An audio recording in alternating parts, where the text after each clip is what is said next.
Alright, welcome back to our podcast. I'm the gentleman, accompanied by the disturbed Southern Belle. Hello. And in this episode, we will be starting odd French mythological creatures. Starting with the Luton. And there's bound to be a similar creature to this wherever you're from, as it's definitely not really new to anyone. It's a type of hobgoblin or a dwarf, elf, fairy, gnome, imp, leprechaun, pixie, sprite, many other things. Right. But the Luton figures primarily in the folklore of Normandy, and they say it can either be good or evil. Just like its Anglo-Saxon counterparts, Lutons also play a role in Christmas, although they're the ones who assist Père Noël, who is essentially the French Santa Claus. Basically, yes. Like I said, you're going to find a lot of them in pretty much any folklore. It's not that uncommon at all, even No, remotely. they're very common. Next is the Tarrasque, which I'm sure many people are aware of simply because it's kind of iconic, like especially in like fantasy settings like Right. D&D and stuff like that. This creature of legend was said to hail from the area of Nerluk in Provence, and is basically a mishmash of creature limbs and animal spare parts. Kind of like a chimera, a little bit. I guess it is Sorta-ish. technically a type of chimera. I guess it would be. Since chimera Since is literally just a mixture of a animals, mixture of basically. animals. More or It's less. more or less the definition. Right. Anyways, it looks like a dragon but has the head of a lion, 3 pairs of short bare legs, a body of an ox, and is covered with a turtle shell. It's odd. Very interesting combination. It is. Just like the iconic chimera. Right. That turtle shell, though, kind of makes it unique, because you don't hear Yeah, about a lot with You turtles. really don't. Alright, but anyway. On top of all that, it also has a scaly tail that ends with a scorpion stinger, which is interesting. Yeah, very much so.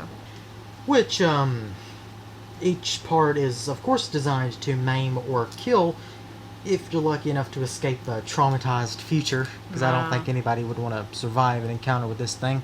I wouldn't even want to see it, to be honest. It does not sound like it would be a fun time to be had, but, No, whatever. it does not. Legend says that the King of Nerluk battled the Tarrasque with knights and weapons, but only Saint Martha was able to tame the beast through prayers and hymns. Despite being tamed, the townspeople still killed the creature, because of course, Well, people yeah. can't let well enough alone. Fair enough. And they later on regretted doing so after Martha preached to them about Christianity. To make up for what they had done, they renamed the town Tarrasques in honor of the slain beast. Aha. Next is the Nain Rouge, or literally the Red Dwarf.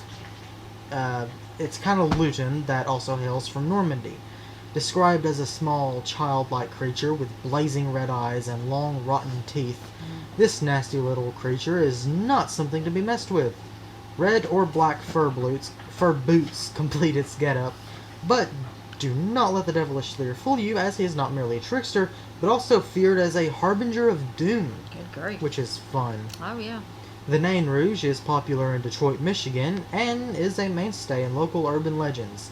It is said that the Nain Rouge may be spotted before major catastrophic events, and was seen before the Battle of Bloody Run, in the fire in 1805, and the war in 1812, the 12th Street Riot in 1967, and the snowstorm in 1976. As of present, there is an annual costumed parade in Michigan that features the burning of the Nain Rouge effigy as a way to drive off the dwarf for another year. Yeah. I guess if it works, it works. Yeah. So next is Lou Carcole. He is an epic snail monster with long tentacles and a massive serpent-like body that mostly hides underground until he's ready to snap at you and paralyze you with his hairy, slimy limbs. Then he eats you with his huge gaping mouth. Well, of course. And by long tentacles, of course I mean that it can extend up to several miles. There's really no hope of escape. I would say not. That is long. Good grief. So, there is really no hope. Like, at all. I don't imagine. So the best thing you can do is pretty much cry and say a prayer before you just die. I guess. This serpent mollusk hybrid is said to live in the underground caverns of southwest France and carries a shell on its back, just like a snail. Right. Next is Dames Blanche, or Blanches, whatever. It literally means white ladies. There's probably a version of this where you're from. Some consider them ghosts, while others call them just supernatural beings or fae. In France, the Dames Blanche are popular in the regions of Lorraine and Normandy, and were said to appear in Occitan, I'm not sure how to pronounce that, in the Pyrenees Mountains and various other sightings. They're said to lurk near caverns, ravines, bridges, and other narrow places where they can attract the attention of people passing through. They're generally not mean or evil, but they can still do some damage if you don't, you know, Avoid them. or just kind of do whatever they tell you or whatever they want. Right. They're basically just supernatural female bandits. That's what they just seem like to me. Right. Next is the Madigo or Mandigo. This creature was passed along through stories across generations in southern France, and is basically a spirit in animal form. Among its typical forms are a black cat, a dog, a cow, a fox, and even rats. While considered to be evil, other accounts say that the Madigos or Mandigos are actually pretty helpful and could even bring wealth to a home if it is well fed. Particularly with fresh and plump chicken. Well. There are other versions on pretty much how to care for your Mandigo, but the bottom line is, if you get something out of it, expect to give something in return. It's quid pro quo. It's fair enough. Next is the Lugaro. Not sure how to pronounce this either really properly. It's basically the French werewolf. It does have some differences, some quite major differences from the Western portrayals. For one, it doesn't have to wait until the full moon to transform into wolves. They can actually do so at will. So, pretty cool. Yeah. Terrifying. Yeah, that too. They're also fully aware of what transpires when they're in wolf form, so they don't turn into like raving wild beasts. Right. They retain their intelligence, but their senses and abilities are enhanced, making them much more difficult to destroy. I'd say so. Yeah. Next is the Peluda, which means hairy or shaggy beast. It's sometimes referred to as Le Velou, which is French for hairy. The Peluda, like the Tarrasque, is also a mixed-matched assortment of beast parts that all come together in a chimera. Right. Typically, they're said to have porcupine stingers, a snake's head and neck, tortoise feet, and the tail of a serpent. Okay. The result of all these gives an overall look of a stinger-tipped green dragon, which is said to have terrorized the Bernard, France during the medieval times. Right. Its supernatural abilities include breath that can wither crops, quills that can be fired like arrows, and overall invulnerability, except for its tail, and in some reports its neck. With its colossal size, it's also said that it can create floods by simply stepping in rivers. Good gosh.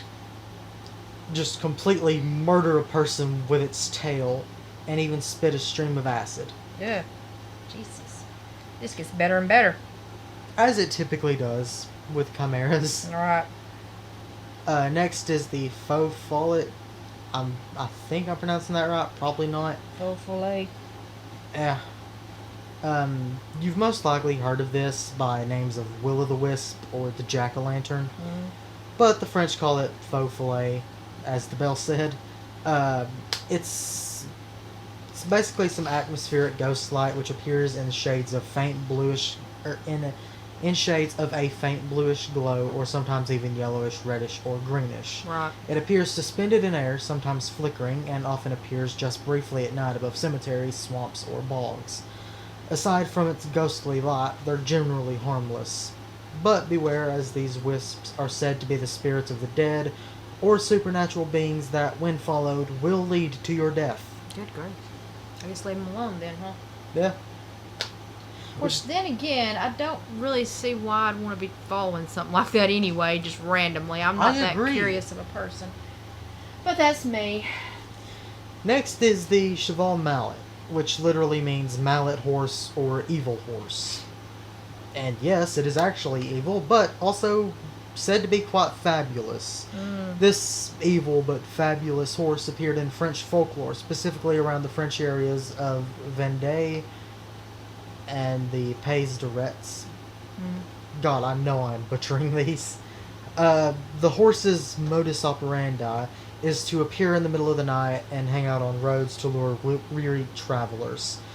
When the exhausted traveler sees the horse all saddled and bridled, and he decides to take a ride for whatever reason, because apparently horse theft is a common thing, Yeah. the poor, ill-advised traveler is most likely never to be seen again, as they pull a kelpie Yeah. and just ride off with the person on the Right. back.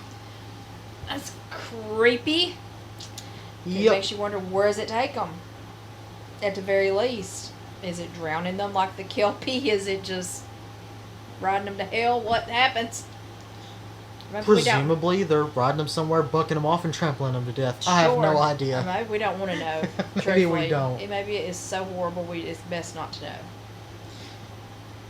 know. Next is a man-eating wolf dog that wreaked havoc on the former province of Gévaudan. Just a guess here.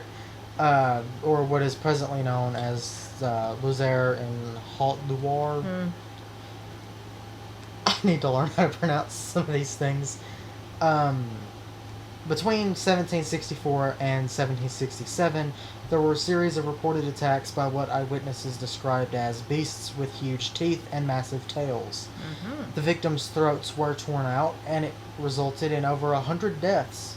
Some of the victims were also partially eaten, and the scare caused by this foul beast led to the royal intervention of Louis XV, sending out his professional hunters to put an end to the killing.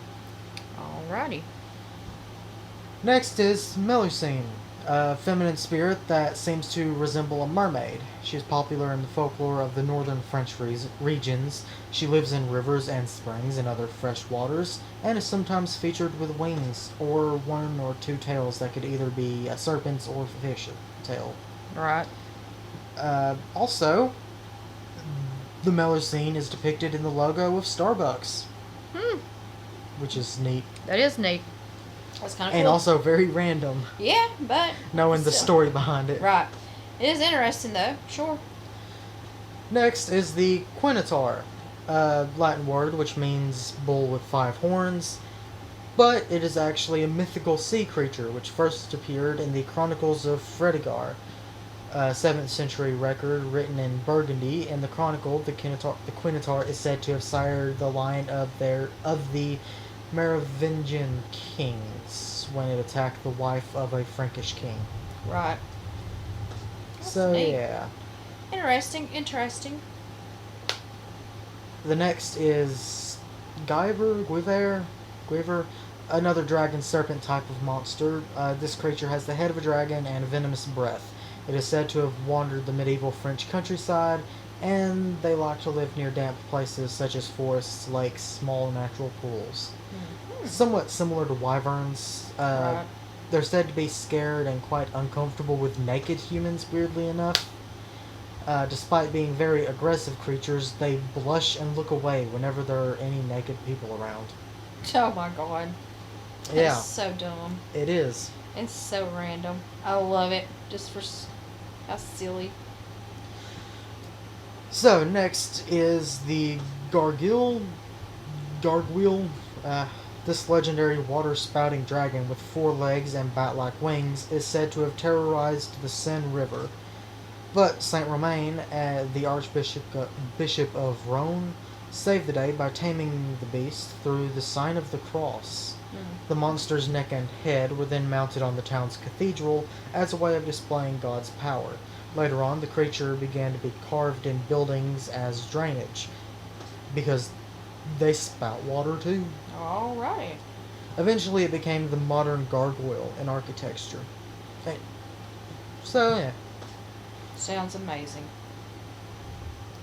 Next is the Cheesh Face and Bygorn. It's unlikely that you've heard of these creatures, actually, as, not